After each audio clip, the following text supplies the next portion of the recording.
वो छोटी सी आधे घंटे की एक क्लास दी थी जिन्होंने नहीं लिया, एक हाफ एन आवर का क्लास दिया था 20 मिनट्स का लास्ट में, थोड़ा इंट्रो। हाँ हाँ वही मेरे को याद आ गया। सो वो क्लास किसने नहीं ली थी ऑनलाइन वाले में से बताएं? गौरव आपने ली है ना? यस। अखिलेश आपने ली है? अखिलेश जी आपने ली थी? लिया था तो वो वॉश आउट हो गया, बारिश बहुत था इस वीक में बारिश बहुत थी।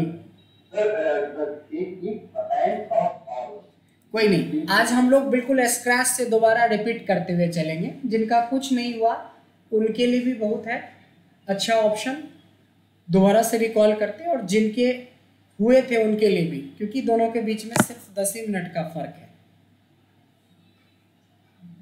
चलिए, सबसे पहले अगर हम लॉजिकल फंक्शन की बात करें तो लॉजिकल फंक्शंस में दो कैटेगरी में बांट के हमने पूरी ट्रेनिंग दी है आपको, या देते हैं। पहला होता है जब हम count if, sum if, average ifs, इसके ऊपर हमने पूरी ट्रेनिंग देने के बाद आपको लगभग 29 क्वेश्चंस थे। किसी ने क्वेश्चन बनाया क्या? ये भी तो क्वेश्चन है, उसमें वाइल्ड कार्ड का भी कॉन्सेप्ट है, इसीलिए क्वेश्चन बनाइएगा तब मजा आएगा आगे पढ़ने का। बट कोई नहीं, नेक्स्ट लॉजिकल 2 है जिसमें if, nested if, mixed if and और इवन इफ एरर भी इसी कैटेगरी में आता है। बट इफ एरर का तो यूज हम लोग बहुत जगह पे करते हैं। तो ये 6 फंक्शंस को आज हम लोग थ्रू आउट देखने वाले हैं, from the beginning to end तक की अलग अलग कॉन्सेप्ट के ऊपर हम कैसे इसको यूज करेंगे। इस फंक्शन को समझने के लिए एक छोटा सा डेटा बनाते हैं जिसमें हमारे पास कुछ बच्चों का नाम है, और नाम के साथ साथ यहाँ पे देखेंगे कि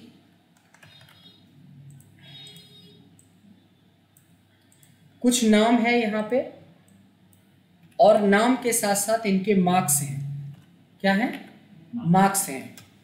यहाँ पे हमने बोला कि एक डेटा है हमारे पास जिसमें हमारे पास कुछ मार्क्स डाला हुआ है हर एक बच्चे का। ये डेटा फिलहाल 9-10 है, बट ये 10,000 भी हो सकता है, 10 लाख भी हो सकता है, कोई दिक्कत नहीं है डेटा कितना है, क्योंकि हमें एक से मतलब है, बाकी तो डबल क्लिक करेंगे सबका निकल जाएगा। ये मैटर नहीं करता कि आप कितना बड़ा डेटा पे काम करने वाले हो, चाहे वो 10 हो, 10,000 हो, 10 लाख हो, कोई फर्क नहीं पड़ता। एक छोटा सा डेटा है। डेटा से पहले हम कुछ कॉन्सेप्ट को समझना चाहेंगे कि अगर आपके पास 2 क्राइटेरिया हो तो एक इफ का यूज करेंगे। क्या करेंगे? एक इफ का यूज करेंगे। अगर आपके पास 3 क्राइटेरिया हो तो आपको 2 इफ का यूज करना है। उसी तरीके से 4 क्राइटेरिया हो तो 3 इफ का यूज कर सकते हैं। इस तरीके से आप चाहे तो 255 इफ तक को यूज कर सकते हैं। 22 साल के करियर में, 22 साल, हाँ 22 साल हो गया मेरा, 99 में मैंने सीखा था। 5, 7, 10 से ज़्यादा की जरूरत नहीं पड़ी, तो आपको भी नहीं पड़ेगी। बट एक्सेल ने आपको ऑप्शन दिया है कि इतने सारे क्राइटेरिया को सॉल्व कर सकते हो, एक फॉर्मूला बना सकते हो जो मेहरौली से शुरू होता है तो बदरपुर क्रॉस करते हुए पलवल पहुंच जाएगा, आगरा भी पहुंच सकता है। मतलब इतना फैसिलिटी है अंदर में, फॉर्मूले के अंदर फॉर्मूले, नेस्टेड फॉर्मूले बनाने का। बट जरूरत नहीं पड़ती है जब आप काम करते। देखो, एक होता है साइंटिस्ट बनना और एक होता है कि काम करना, ये दोनों में फर्क होता है। साइंटिस्ट नहीं बनो कभी भी ना, साइंटिस्ट बनने की कोशिश करेंगे ना तो कभी भी आप इंटरव्यू नहीं निकाल पाएंगे, क्योंकि वी लुकअप ही चलेगा तो कम से कम महीने दिन तक चलेगा नहीं साइंटिस्ट बनने के लिए तो जितने भी 2-4 हज़ार तरीके का वी लुकअप हो सकता है, सारे फंक्शन लगाओगे आप, फॉर्मूला बनाओगे। इफ ही बनाओगे तो कम से कम ये 2-3 सप्ताह चलेगा। यहाँ तो 3 सप्ताह, 4 सप्ताह, 5 सप्ताह या 2 महीने के अंदर अंदर हमें पूरी कमांड ऐसे करना है एक्सेल के ऊपर ताकि हम जॉब मिल जाए। जॉब में काम कर रहे हैं तो आप काम करना सीख लें। अगर आपको नई वैकेंसीज या इंटरव्यूज़ देना है तो इंटरव्यू क्रैक कर लें। ये माइंड रखना पड़ेगा क्योंकि अथाह है, समुद्र है एक्सेल।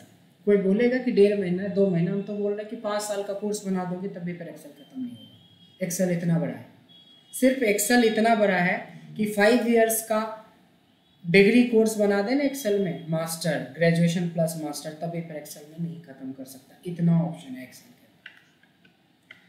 क्योंकि कोई मास्टर हो ही नहीं सकता है। आपको एक चीज़ और इंटरनली बता दूं, करीब 2.5 लाख 2 लाख से ज़्यादा इंजीनियर माइक्रोसॉफ्ट ऑफिस के बैकएंड में काम करते हैं।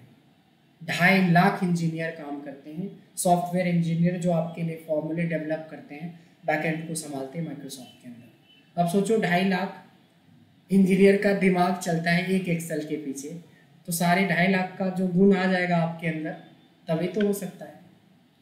वो तभी हो सकता है जब पीके वाली मूवी की तरह कोई आपको इंजीनियर मिलते जाए, 10-10 मिनट हाथ पकड़े, भोजपुरी आ गई, एक्सेल आ गया, पाइथन आ गया, मशीन लर्निंग, वर्ड आ गया, सब आ जाएगा 15-20 मिनट में, नहीं तब हो सकता है, लेकिन ऐसे नहीं हो सकता। तो फिलहाल हम लोग जो बात करते हैं एमआईएस और एनालिटिक्स को ध्यान में रख के करते हैं। यानी कि कोई बंदा ठीक से इसको सीख ले तो उसके बाद तो यूट्यूब, गूगल करके भी आप 2-4 फंक्शन अपने रिक्वायरमेंट की लर्न कर सकते हैं, अगर एक बार आपका कॉन्सेप्ट बन गया तो यहाँ पे कॉन्सेप्ट बनाने की ही बात मैं कर रहा हूँ कि अगर हमारे पास 2 क्राइटेरिया हो तो हमें सिंगल इफ लगाना है, अगर 3 क्राइटेरिया हो तो 2 इफ लगाना है, 4 क्राइटेरिया हो तो 3 इफ लगाना। इस तरीके से मल्टीपल क्राइटेरिया के ऊपर हम काम कर सकते हैं या सोच सकते हैं। आइए थोड़ा बात करते हैं।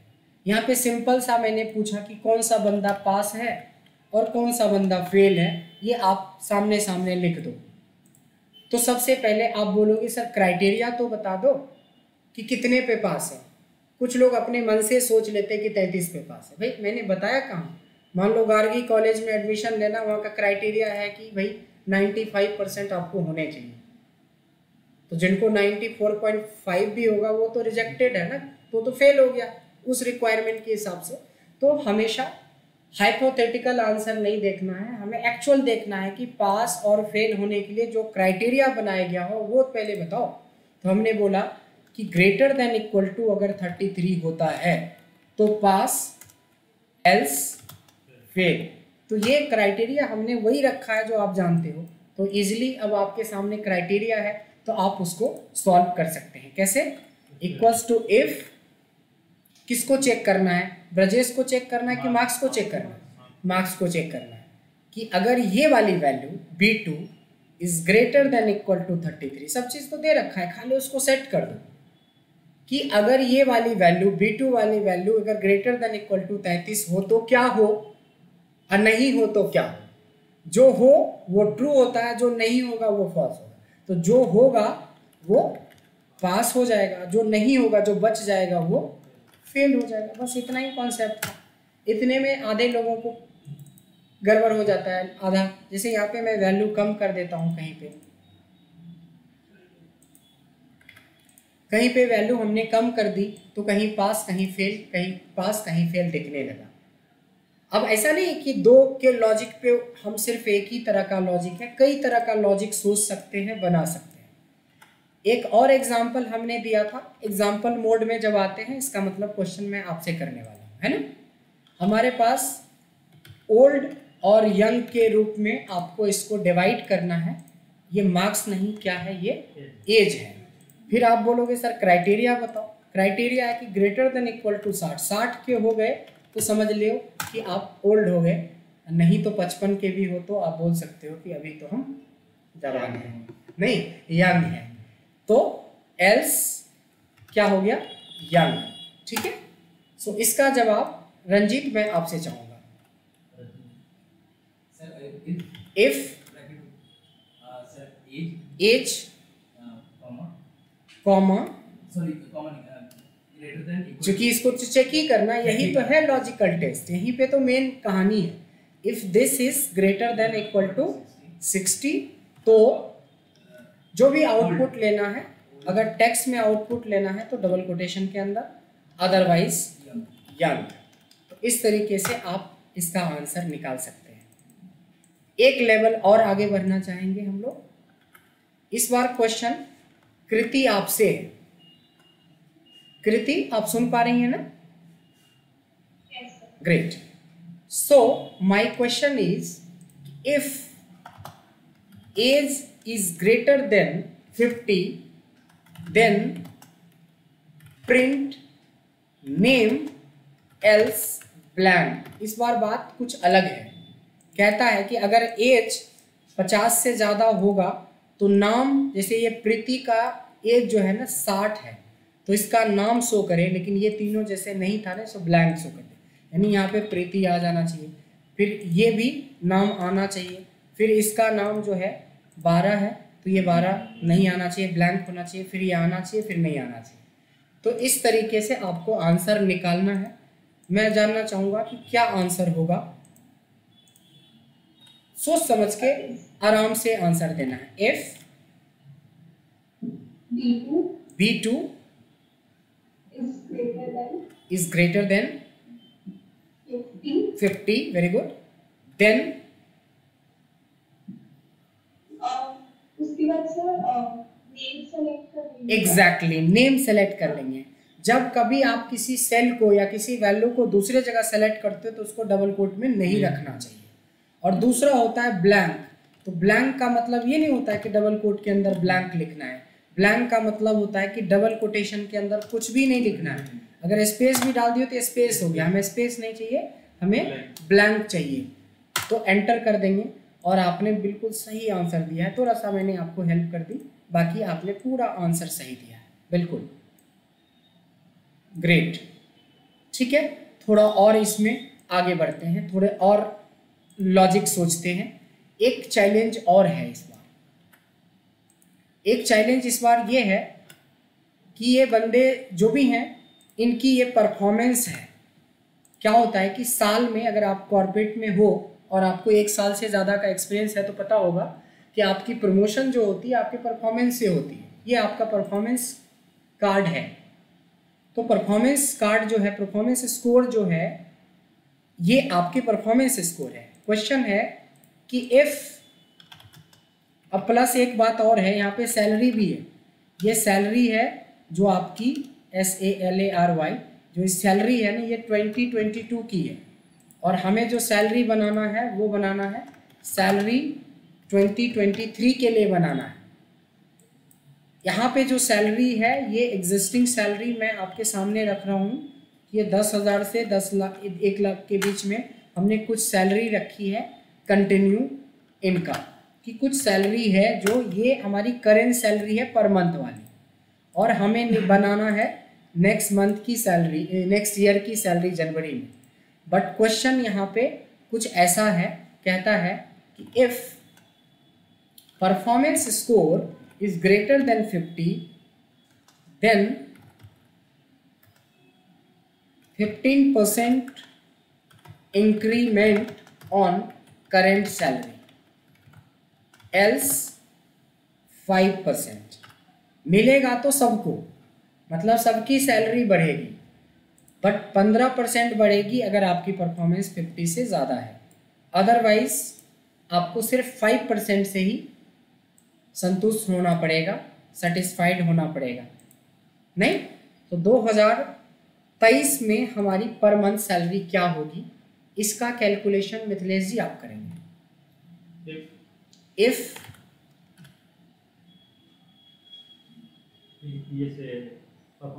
PS ग्रेटर देन 50 देन क्या हो, सैलरी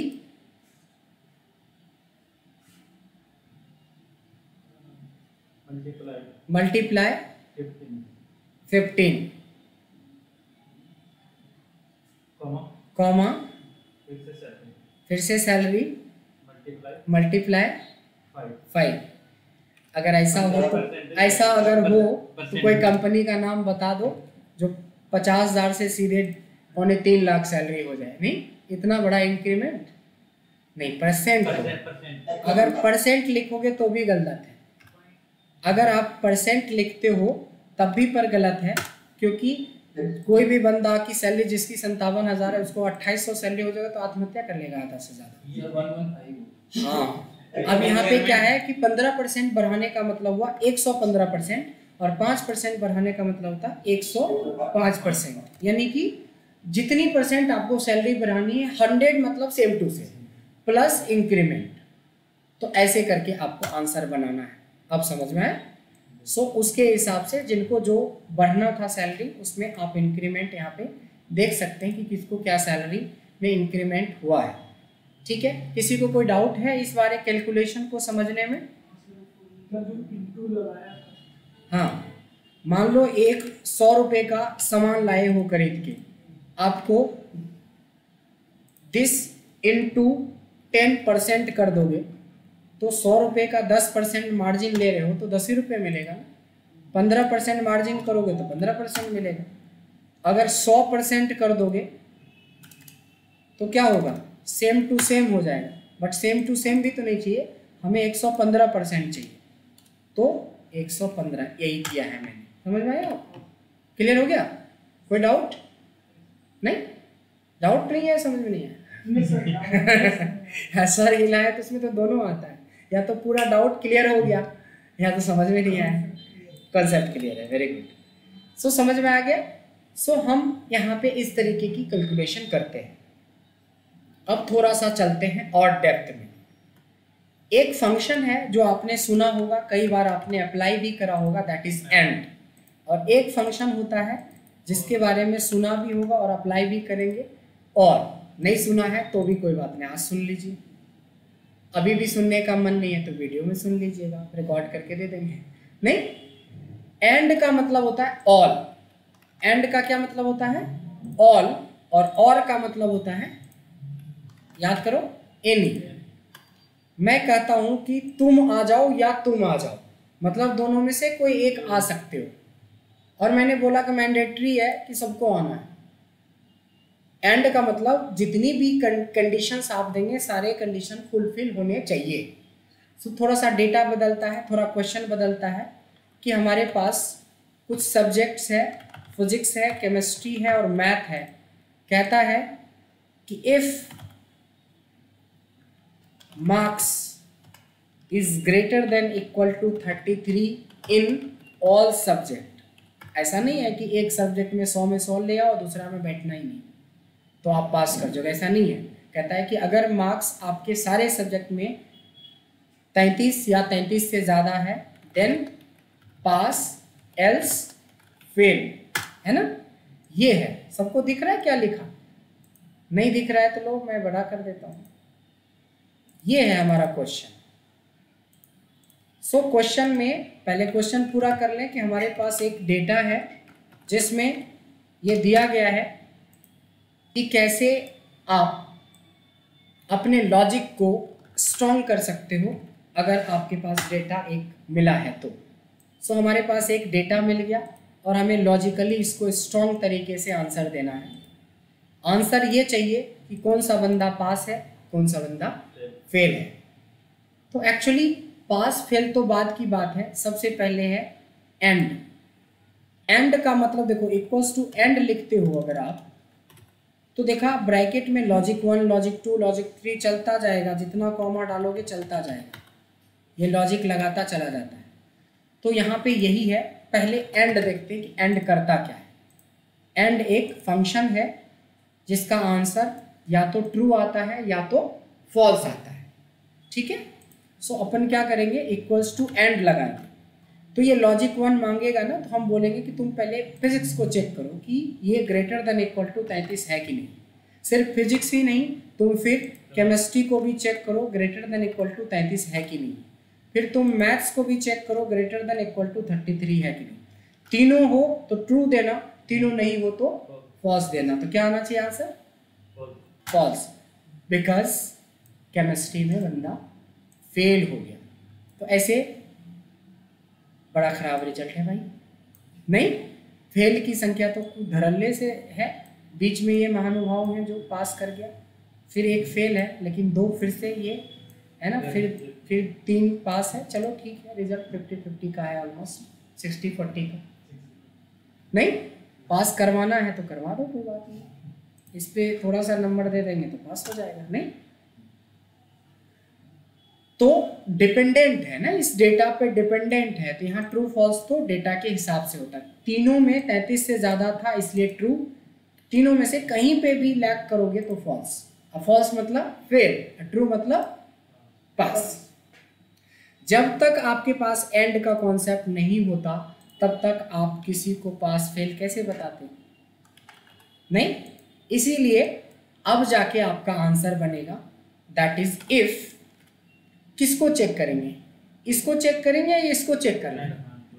रिजल्ट को चेक कर लेंगे कि अगर ये हमारा ट्रू होता है तो पास, नहीं तो फेल। अब जाके आपका आंसर बना।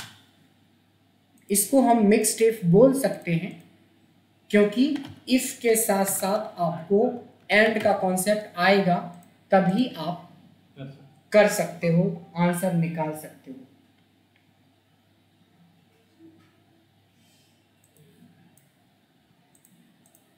D2 पे हमने क्या फंक्शन लगाए थे वो भी मैं यहाँ पे पेस्ट कर देता हूँ कि D2 पे हमने क्या लगाया।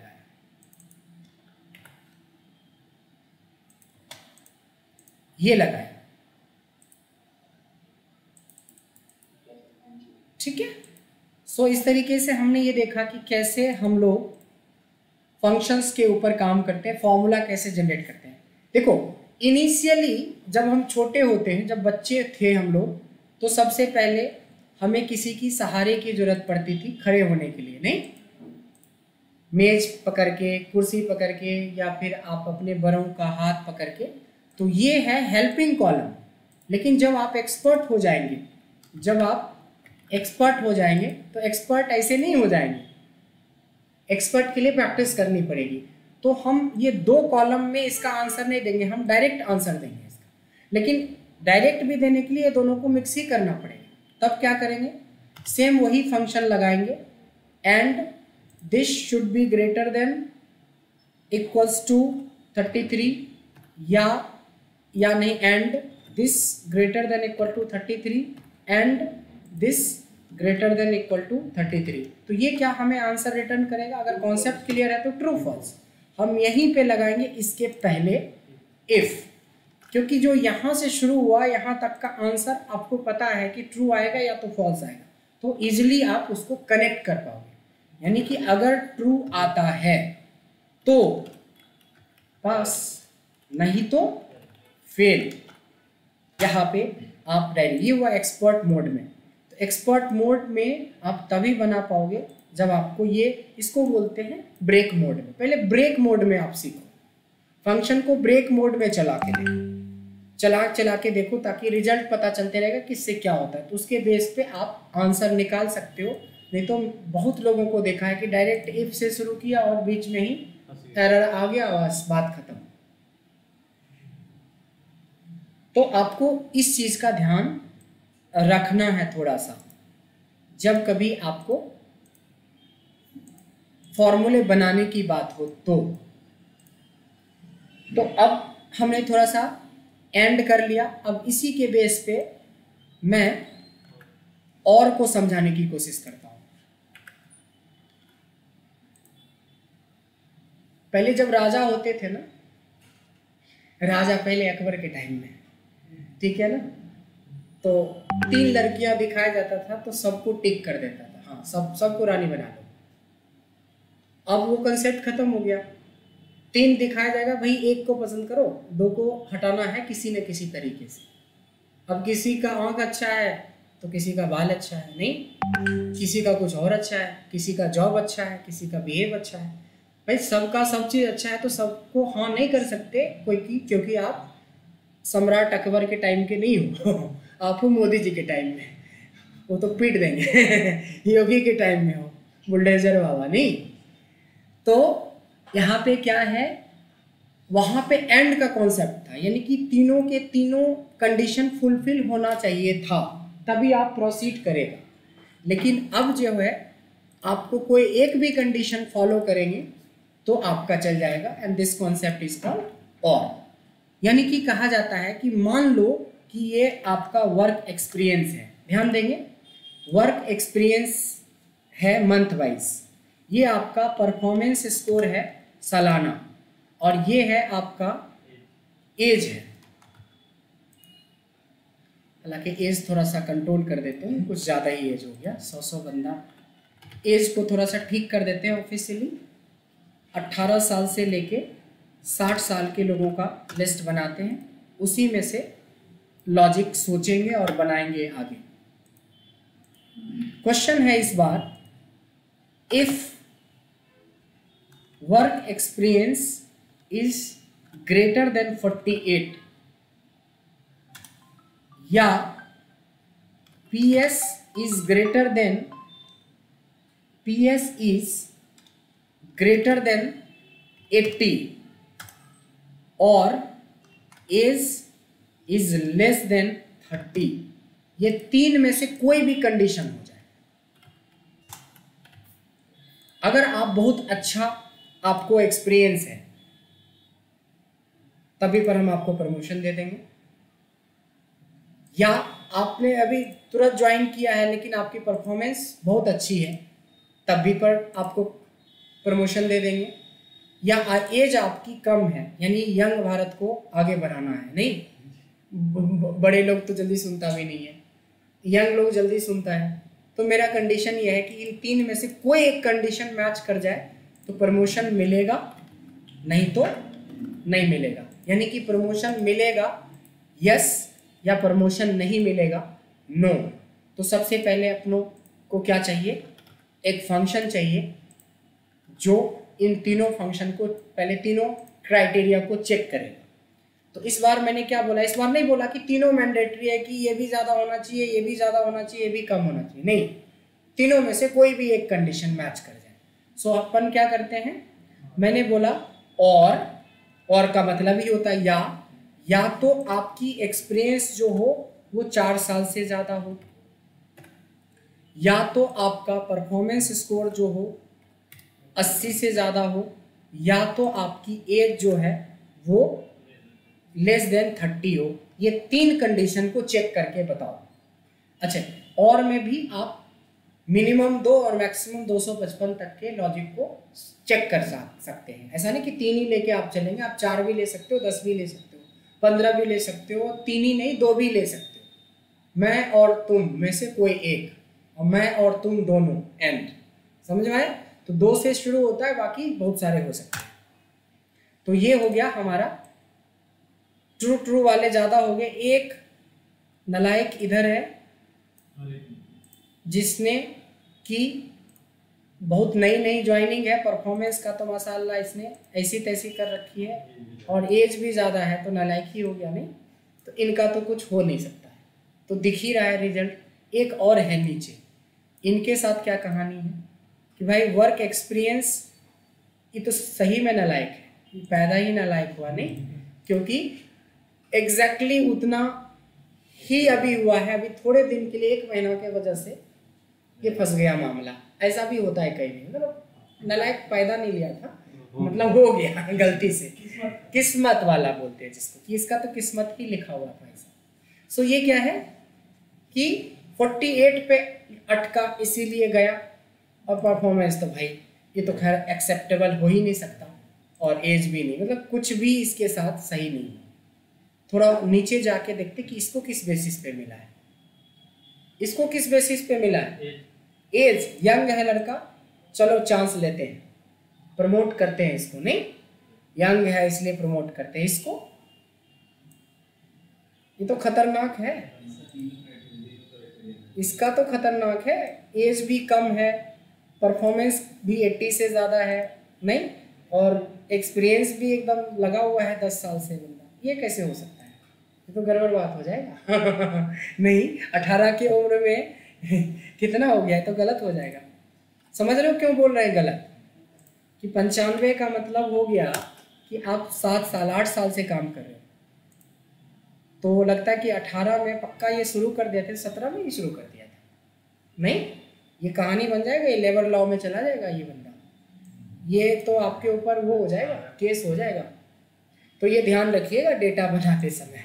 समझ रहे हो ना कहाँ से मैं बात कर रहा हूँ? सबको समझ में आ रहा है कि इसको 8 साल हो गया काम करते हुए, और क्या कहते हैं, और एज भी कम है, तो ये 27-28 रहता तो कोई बात नहीं तो मामला फंसने वाला है। ऐसे करके पकड़ता है सीबीआई वाले, नहीं ये सीबीआई टाइप का हो गया क्वेश्चन, बट कोई नहीं। बात समझ में आई क्या हुआ? अब तो हमें ट्रू फॉल्स आ गया, तो अब तो हम आंसर बना सकते हैं कि if this equals to true तो यस प्रमोशन मिलेगा, अदरवाइज नो प्रमोशन नहीं मिलेगा। अब क्या रूल है पता नहीं, अब क्या रूल है पता नहीं, क्योंकि मैं अभी पिछले 3 साल से ट्रेन का सफ़र नहीं किया कोविड के बाद, लेकिन कोविड से पहले 2019 तक एक रूल है, आप लोगों को भी पता होगा, अगर आप कम से कम रिजर्वेशन से शुरू करते हो अपना, तो उसमें क्या है कि अगर आपके पास मान लो या तो वोटर आईडी कार्ड आना होना चाहिए, या तो आपके पास पैन कार्ड भी चल जाता है आईडी प्रूफ में, या तो आधार कार्ड, या तो कुछ और भी। बात समझ रहे हो? आप लोगों को याद होगा, अगर आप लोग सही में कभी ट्रेन से टिकट बनवाया होगा तो कहा जाता था कि टिकट लेना तो अनिवार्य है ही है, लेकिन सफ़र करने के लिए एक ओरिजिनल आईडी प्रूफ होनी चाहिए। ये 2019 कोविड से पहले का सिचुएशन है। कोविड के बाद तो फोटो दिखा के भी हो जाता है, पहले फोटो या फोटो कॉपी भी दिखा देते थे, तब भी पर वो विदाउट टिकट माना जाता था, याद है? तो आज से 4 साल पहले मैं ये वाला एग्जाम्पल देता था, फिर से दे देते, क्या दिक्कत है? नहीं, अब हमारे पास क्वेश्चन है कि एक मतलब वोटर आईडी, पैन कार्ड और आधार कार्ड, ये जो कुछ भी है ये जिसको डीएल कर लेते हैं और अच्छा लगेगा सुनने में। नहीं, हमें कुछ यस चाहिए कुछ नो चाहिए यहाँ पे डेटा में। कोई बता सकता है कि कैसे हो सकता है? कुछ यस चाहिए कुछ नो चाहिए। चलो मैं बता देता हूँ, तुरंत दिमाग काम करना शुरू कर देता है। 1,2 कर दे। अब आपको दिमाग चल रहा है, चला कि नहीं चला, कि अभी भी नहीं चला? मैंने बोला कुछ यस चाहिए कुछ नो चाहिए। मैं बोलूँगा कि इफ, ध्यान देंगे ये भी नेस्टेड इफ का आंसर है, कि इफ आंसर अगर 1 होता है तो यस दे देना और नहीं तो नो दे देना, मतलब 2 वाले को नो देगा। तो आप समझे कि रेंडमली यस नो का डेटा हम इस वाले फंक्शन से बना सकते हैं। फिर से एक फॉर्मूला मिला, फॉर्मूले की तो झड़ी लग जाएगी अगर आप सीखना चाहोगे तो। देखो ये भी तो एक लॉजिक है और ये भी एक नेस्टेड फंक्शन है, मतलब आपको मैंने बोला कि कुछ यस नो का डेटा हमें क्रिएट करना था। नहीं समझ में आएगा? और अब क्या किया हमने? बहुत आसान है ना, ये भी नेस्टेड फॉर्मूला है, क्योंकि इफ के अंदर रेड बिटवीन लगा। रेड बिटवीन तो सबने पढ़ा है, इफ भी सबने पढ़ा है, लेकिन ये दोनों मिला के ऐसा भी हो सकता है। मतलब यू कैन थिंक, जो आप सोचना चाहते हो सोचो, खुला खुला आसमान है। लॉजिक एक बार डेवलप हो गया ना, जब रेक्टिफिकेशन नहीं करके हम लॉजिक पे काम करेंगे तो फिर अनलिमिटेड फॉर्मूले और फंक्शंस आप क्रिएट कर सकते हो। सो सेम है, पहले के टाइम में ये होता था कि इनमें से कोई एक होना चाहिए। तो देखते हैं क्या करते हैं इसमें, इक्वल्स टू और दिस इक्वल्स टू यस होना चाहिए, या तो दिस इक्वल्स टू यस होना चाहिए, या तो दिस इक्वल्स टू यस होना चाहिए। अब लाखों पैसेंजर हैं, कितना मतलब डेटा है, तो आप देखोगे कि क्या बात है, ये तो क्या बात है हो गया। नहीं, सारे जायज़ हैं, किसी को हम जान के कर दें ये है, इस बेचारे के पास ना तो वोटर आईडी है, ना डीएल है, ना आधार कार्ड है, तब तो आपको विदाउट टिकट माना ही जाएगा। सेम उसी तरीके से कोई और कर देते, 1-2 डेटा ऐसा रखिए ताकि समझते समय आपको आसान लगे कि ये हो क्या रहा है। बात समझ में आई? कि और का मतलब होता है कि कोई ना कोई एक भी कंडीशन मैच कर गया, किक आपको मिल जाएगा। लेकिन अगर कोई भी कंडीशन में से एक भी नहीं मैच करेगा तब तो फॉल्स हो जाएगा। फिर अब आ जाओ, ये तो हमें आंसर यहाँ पे बनाना था और फाइनल आंसर इधर देना है। नहीं, if this equals to true तो यस, नहीं तो नो। तो यस नो में आंसर चाहिए, पास फेल में चाहिए, हाँ ना में चाहिए, जैसे चाहिए वैसे निकलवा लो।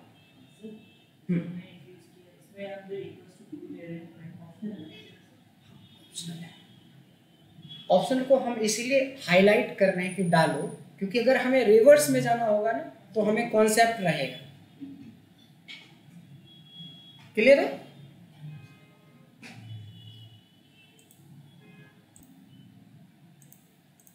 अभी हमने बोला कि यहाँ पे हम कुछ फंक्शन बोला, देखो ये नेस्टेड इफ नाम का कोई चीज नहीं होता है, ऐसा कुछ होता ही नहीं है और ऐसा भी कुछ नहीं होता है।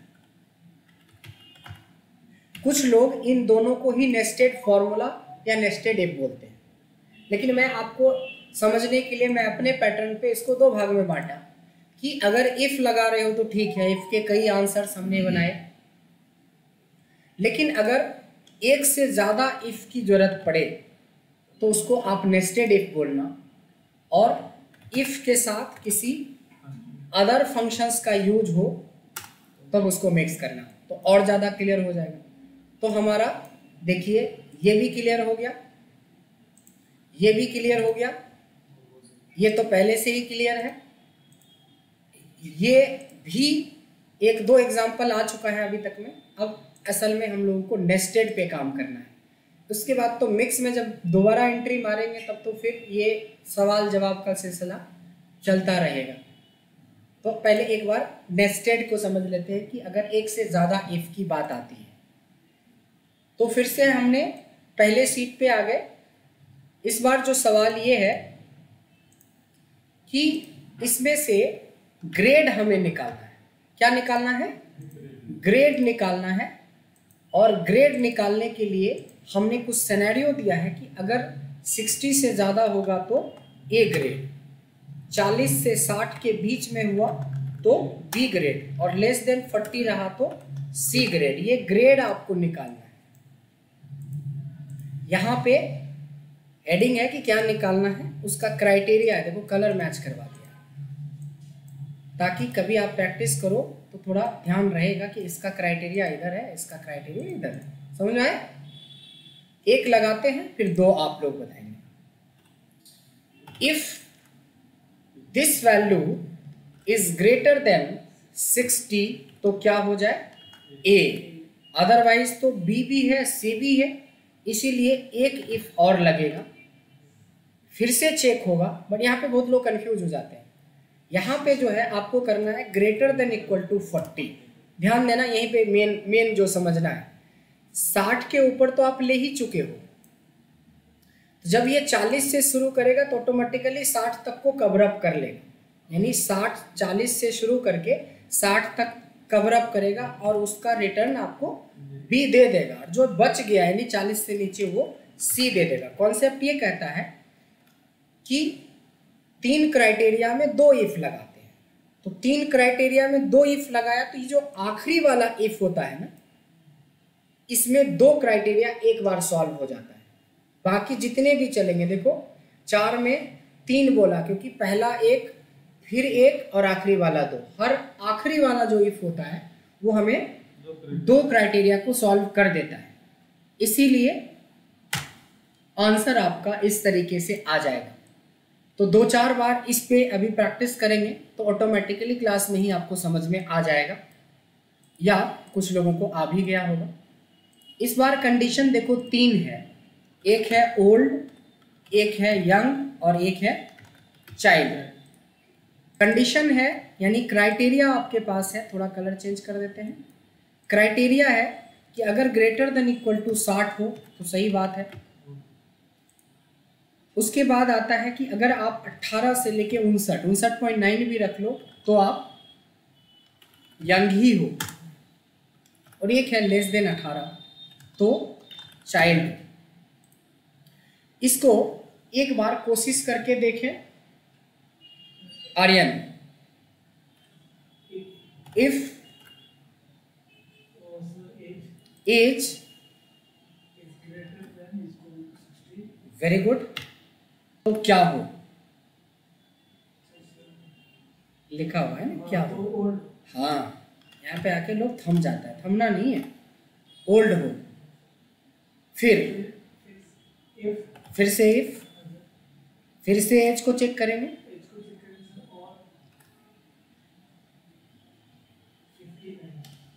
नहीं,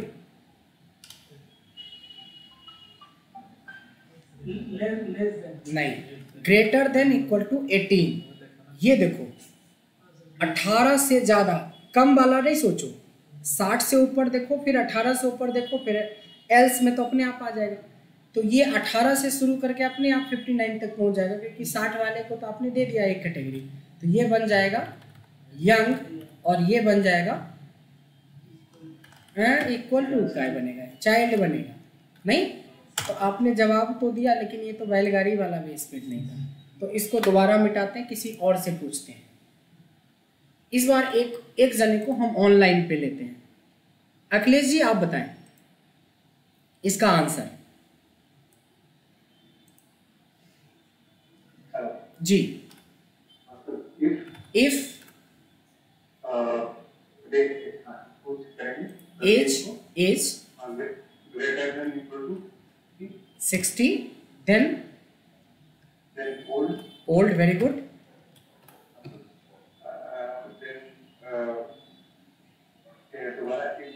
वेरी गुड। दोबारा से इसको चेक करेंगे। 18, क्योंकि ये 18 से 60 को कवर अप कर लेगा 59 तक को। Then young, otherwise child. आप लोगों में से किसी को ऐसा लगता है कि आप नहीं समझ पाए ये वाला कॉन्सेप्ट? सबको क्लियर है? ऑल क्लियर है? चलिए, अगर क्लियर है तो इस पे एक क्वेश्चन और बनाना चाहते हैं। देखो, इस बार जो है 2023 का जो निकाल रहे हो उसमें कुछ परफॉर्मेंस स्कोर पे है।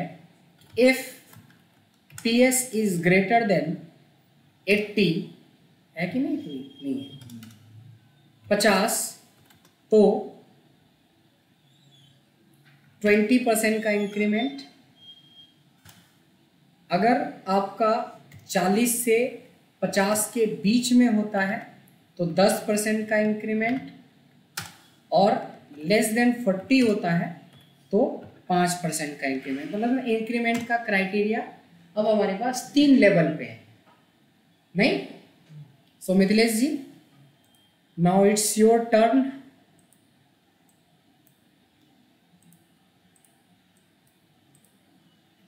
न्यू सैलरी निकालना है इस कंडीशन के ऊपर। इफ सैलरी PS, सैलरी को थोड़ी ना चेक करेंगे हम, तो परफॉर्मेंस को चेक करेंगे। यस, परफॉर्मेंस 50, देन सैलरी का कितना परसेंट? 120%। वेरी गुड, पकड़ लिया आपने, 120%। अदरवाइज फिर आगे जाएगी, अगेन एक if PS greater than equal to, हाँ, 40, वेरी गुड, देन सैलरी का 110%। अदरवाइज सैलरी का 105%। सही लिखा ना? 2 इफ 2 क्लोज। थोड़ी प्रैक्टिस करनी पड़ेगी, क्योंकि ये जो है ना बहुत मज़ेदार है। आप अगर फिनांस से हो, आप अगर HR से हो, आप अगर एडमिन से हो, कहीं आपको दिक्कत नहीं है अगर आपने इस पे कमांड कर लिया तो। एक बिना पूछे बिना बताए मैं पूछ रहा हूँ, ठीक है ना? देखते हैं कि इसका जवाब दे पाते हैं कि नहीं दे पाते हैं। यहाँ पे निकालना है डिवीज़न। हर एक इंसान के लाइफ में 2 बार ये चीज़ें आती हैं, 2 बार नहीं, बहुत बार आती है। एक बार तो ज़रूर आएगी कि आपसे पूछा जाता है कि भाई कौन से डिवीज़न से पास की हो, फर्स्ट की हो कि सेकंड की हो कि थर्ड की हो। नहीं पूछा जाता है कि नहीं पूछा जाता, कि कभी पूछा नहीं गया? गार्जियन अगर आपके ऊपर है तो पूछा ही होगा। बोलते हैं कि ग्रेटर देन इक्वल टू 60 ले आते हो तो बोलते हैं कि फर्स्ट डिवीज़न, नहीं, और फर्स्ट की स्पेलिंग गलत है बट कोई बात नहीं, ये सब मायने नहीं रखता है, FIRST, फर्स्ट होना जरूरी है, नहीं। दूसरा है 45 से लेके 59.9 लगा लो तो दैट इज सेकेंड। फिर बोलते हैं 33 मिनिमम चाहिए, 44.9 लगा लो तब आप सिंपल पास या थर्ड बोलते हो। थर्ड कहना लोगों को अच्छा नहीं लगता है, बड़ा प्यार से बोले मैं भी पास कर गया। फिर बाद में क्वेश्चन करेगा कि कौन से डिवीजन से, थर्ड बोलने में थोड़ा इंफीरियर फील होता है, नहीं, लेकिन पास कर दोगे तो बच्चा पप्पू पास हो गया, नहीं, समथिंग लाइक दैट।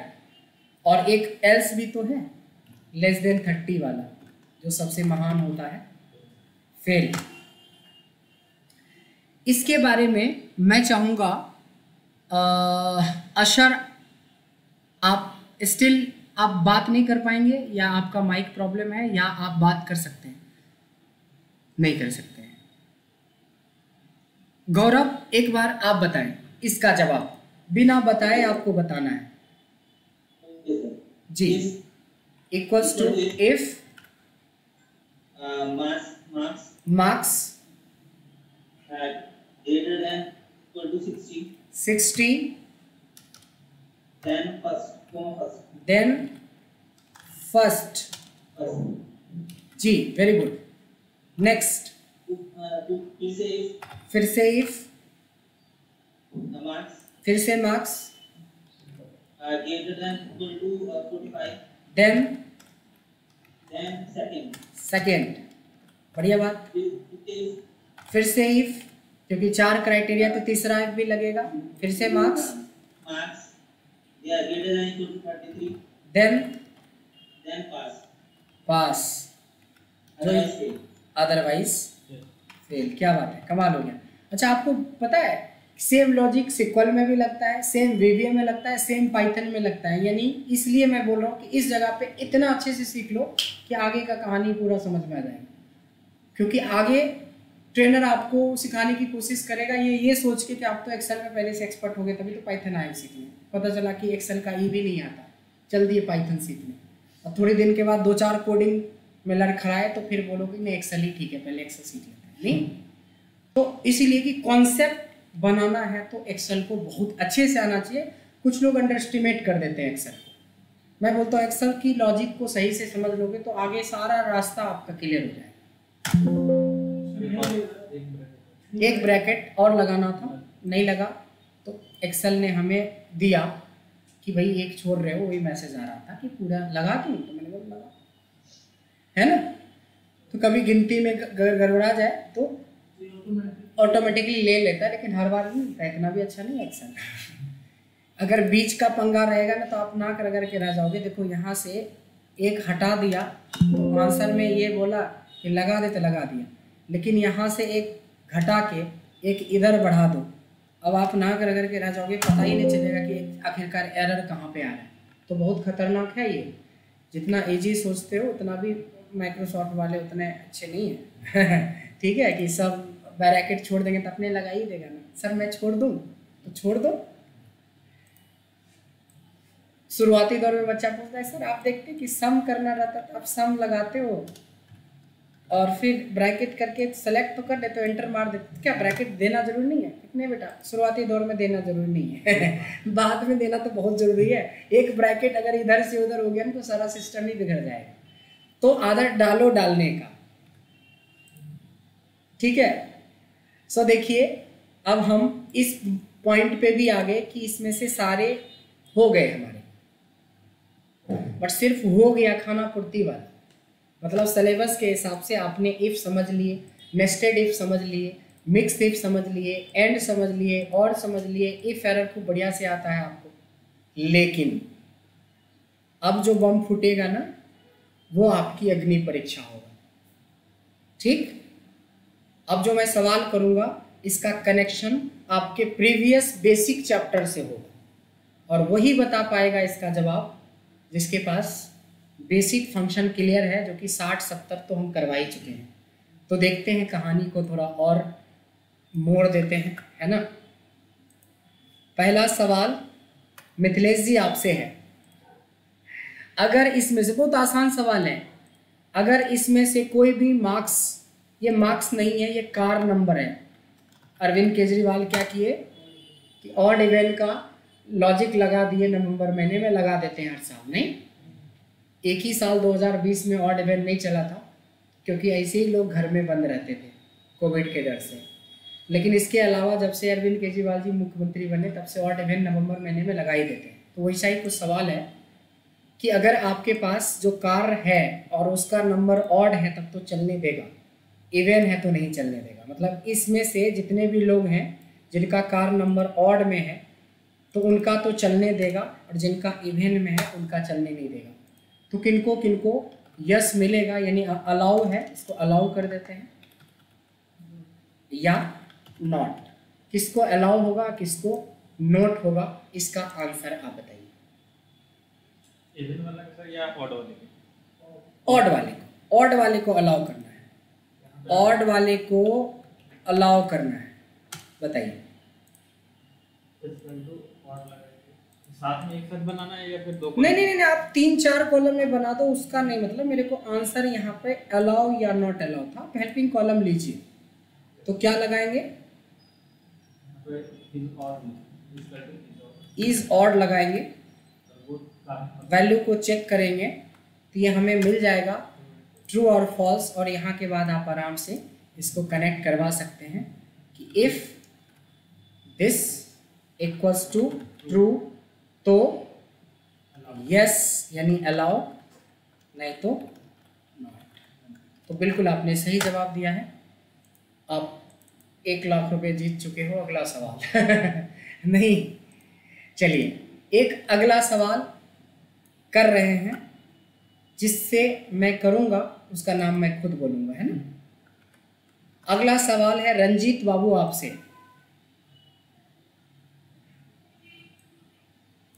ठीक है, थोड़ा खतरनाक तो नहीं है, आसान ही है, लेकिन खतरनाक भी बोल सकते हो। यहाँ पे कुछ ऐसे नाम हैं जिसके नाम में आई है, जैसे देखेंगे प्रीति के लास्ट में आई है, अमित के बीच में आई है, इंदु के शुरू में आई है, किरण में भी आई है। तो मैं बोलता हूँ कि इफ नेम कंटेन क्या आई, कहाँ, एनीवेयर, कोई शुरू की बात नहीं कर रहा है कि पहला लेटर या दूसरा लेटर, कहीं पे भी आई हो, then print name else blank. अब जो आपके पास सवाल सब होंगे ना वो बहुत खतरनाक वाला होगा, ठीक है। अच्छा, यही से तो आप सीखोगे लॉजिक बनाना या नेस्टेड के कॉन्सेप्ट को समझ पाएंगे आप। ये है आपका बड़ा सा क्वेश्चन जिसका कि आंसर आपको निकालना है। हेल्पिंग कॉलम लेना है, हेल्पिंग कॉलम ले लो, नहीं लेना है मत लो, मैं सजेस्ट करूँगा लो, लेकिन लेने के लिए लॉजिक तो हो कि क्या लें। आदित्य बड़ी खुश हो रहा है, आर्यन सॉरी, लगता है आर्यन के पास जवाब है। कुछ लोग ऐसे भी खुश हो जाते हैं। अभी मैं गया था एक मूवी देखने के लिए, कुछ गांव वाले मेरे फ्रेंड्स थे, they are very poor in English, मतलब उनको कुछ नहीं पता था इंग्लिश के बारे में, बस खाली है दोस्त है तो दोस्त की तो मान मर्यादा तो रहती है। हम लोग चल गए थे रॉकेटर देखने के लिए, ठीक है। तो हमने बोला बड़ा अच्छा मूवी है, उसमें रेटिंग 9.8 है, क्योंकि इससे बढ़िया और मूवी क्या हो सकता है। तो शुरू के आधे घंटे तक ना सारा मूवी छोड़ के मेरा मुंह देख रहा था और गुस्से की नज़र से कि कहाँ ले आया। फिर जाके आधे घंटे के बाद पहला एक सेंटेंस उसमें से बोला हिंदी में, जब वो शाहरुख खान की एंट्री हुई, तब जाके थोड़ा सा कि शाहरुख खान को देख के थोड़ा सा शांत हुआ मेरा दोस्त, नहीं तो पता नहीं क्या करने वाला था।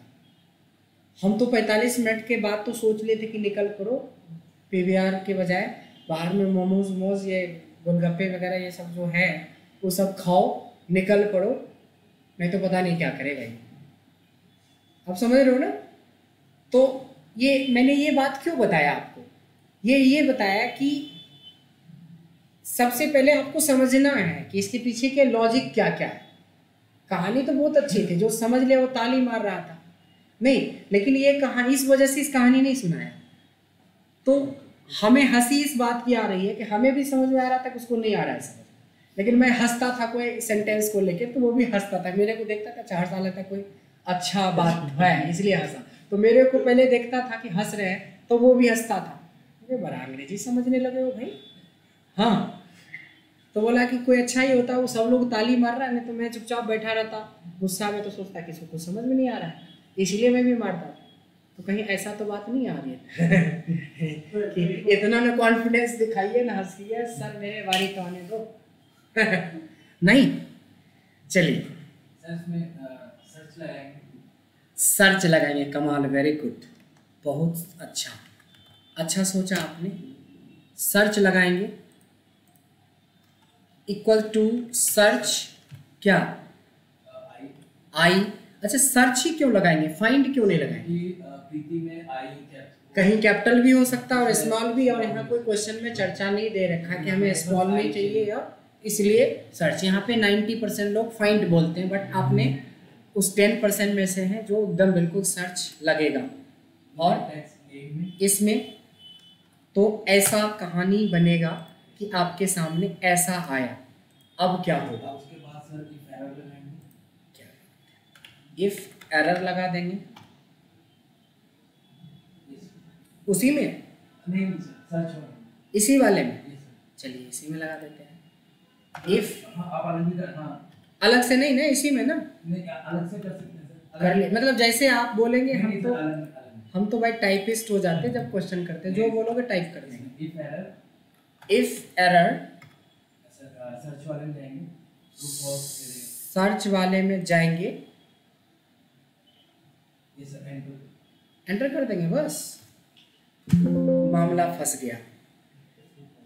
इतना मैं को अच्छा इज एरर, हाँ इज एरर पे गए तब ठीक है मामला। Equals two is error, error है या नहीं है, तो ट्रू फॉल्स में आ गया। अब आपका आंसर आ जाए। अब इफ, अब जाके आंसर आया, यानी कि जिस बंदे को इफ आता है लेकिन इज एरर नहीं आता या सर्च नहीं आता, तो कभी नाक रगड़ के रह जाएगा, मिलेगा आंसर? नहीं मिलेगा। तो यहाँ पे क्या होगा, if this equals to true, तो नाम उठा लो नहीं तो छोड़ दो।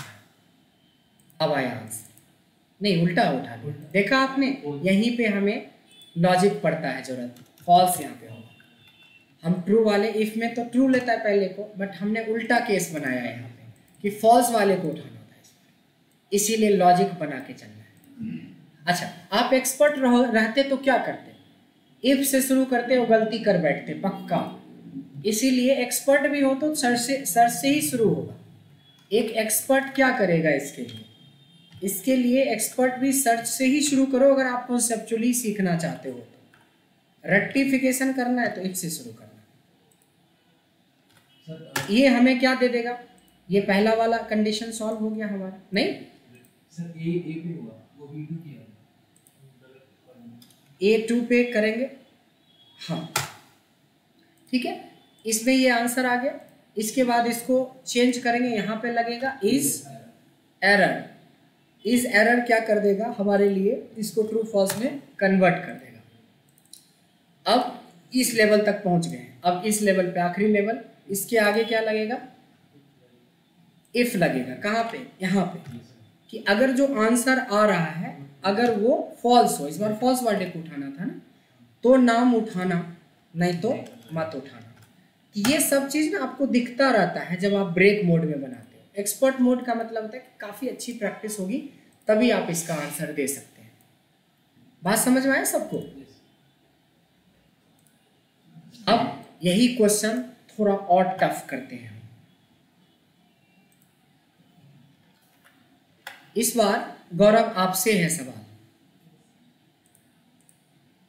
If name starts with capital A, then print name else blank. अब A अमित यहाँ पे भी है, अमित यहाँ पे भी है, आनंद यहाँ पे भी है, अनारकली यहाँ पे भी है, लेकिन सवाल कुछ अलग है। तो सवाल को ध्यान में रख के ही आंसर आपको करना है।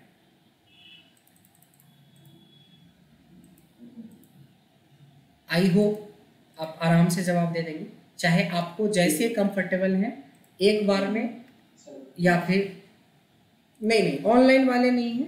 गौरव यहाँ, एक गौरव इधर है, हमारे सामने भी एक है फिजिकल। तो गौरव आपने तो पिछला तो आपने जवाब दे दिया, तो अभी मेरे सामने एक बैठे हैं साहब, उनका भी नाम गौरव है, तो मैं उनसे सवाल कर रहा हूँ, आपसे नहीं। अब हमें बताना पड़ेगा गौरव राजपूत, तब समझना आप, और मैं सिर्फ गौरव बोलूँगा तो समझना है। मेरे सामने बैठे हुए हमारे साहब हैं एक, जी बताइए।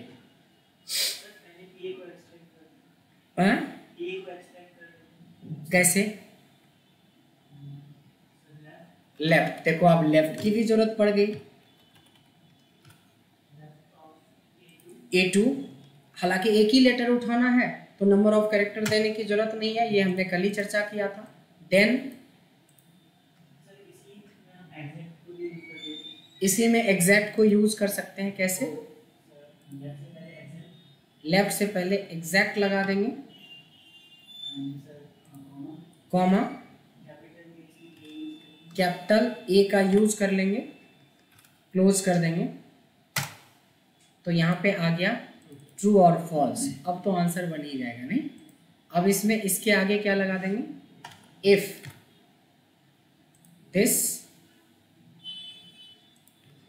इक्वल्स टू ट्रू वाले को उठाना, नहीं तो नाम उठा लो, नहीं तो छोड़ दो। क्या बात है, शाबाश, वेरी गुड, शाबाश, वेरी गुड। आप लोग में से कितने लोगों को समझ में नहीं आया ये कहानी? अच्छा, आप हो? यस, बताइए साक्षी मैम।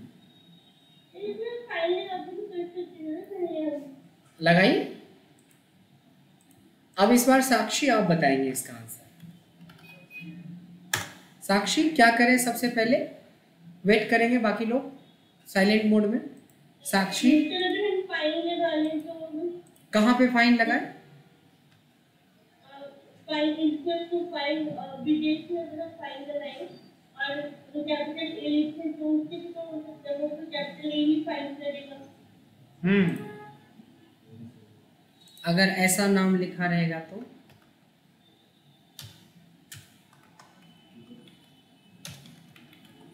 तब इसमें तो कैपिटल ए को फाइंड कर लेगा, है ना? यहाँ पे है MOHAN, फाइंड तो कर लेगा किसी भी पोजीशन को। यहाँ पे है नेम स्टार्ट्स विथ, तो always you have to start with the left function. समझ में आया? फाइंड नहीं यूज होगा, पहले लेफ्ट होगा, उसके बाद कुछ सोचो। एग्जैक्टली, पहले लेफ्ट होगा, उसके बाद आप फाइंड यूज कर सकते हैं। कौन आंसर देने वाले थे यहाँ पे? अच्छा, एक तो दे ही दिया आपने दे दिया आंसर। सो लेफ्ट के बाद फाइंड कैसे होगा? इक्वल्स टू फाइंड करोगे किसको? कैपिटल ए को। कहाँ? तो यहाँ पे, तो मिलेगा तो ट्रू, मतलब आंसर आ जाएगा उसका 1 आ जाएगा, नहीं आएगा तो एरर आ जाएगा। फिर इसके बाद इज एरर, अब आ जाएगा ये ट्रू फॉल्स में, इज एरर आ जाएगा, जिसमें आपका आंसर ट्रू फॉल्स में आ जाएगा, और फिर इसके आगे इफ। अब तो समझ में आ गया, इस क्वेश्चन का आंसर एक नहीं दो है। अगर आपको एग्जैक्ट के बारे में पता है तो एग्जैक्ट लगा सकते हो, अगर आपके बारे में आपको लेफ्ट, फाइंड और इज एरर पता है तब भी पर आप इसका आंसर निकाल सकते हैं। ठीक है, कोई डाउट? आदित्य, आर्यन, सॉरी आर्यन, नाम तो सुना ही होगा, नहीं? बड़ा नाम है आर्यन, क्लियर है? अब एक छोटा सा 5 मिनट्स का ब्रेक लेते हैं, और कुछ क्वेश्चन आपके साथ और क्वेश्चन बोर्ड में रहेंगे, यानी कि नेस्टेड के बारे में ही बात करेंगे हम लोग, क्योंकि यहाँ तो आप अनलिमिटेड सोच सकते हो, बना सकते हो लॉजिक। तो नेक्स्ट वीडियो बना देते हैं उसके लिए, इसको स्टॉप कर देते हैं। बड़ा